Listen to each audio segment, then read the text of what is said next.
You are looking at Julian's pronunciation guide, where we look at how to pronounce better some of the most mispronounced words in the world, like this other curious word. But how do you say what you're looking for today?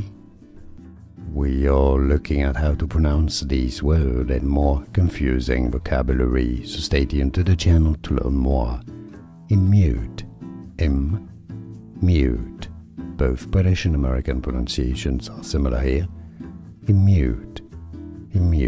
And now you know. More videos for you here to learn more correct pronunciations. I'll see you there. Thanks for watching. Here are more videos on how to pronounce more confusing words and names too many mispronounced. Like this video if you found it useful. I appreciate your support. I'll see you soon and thanks for watching.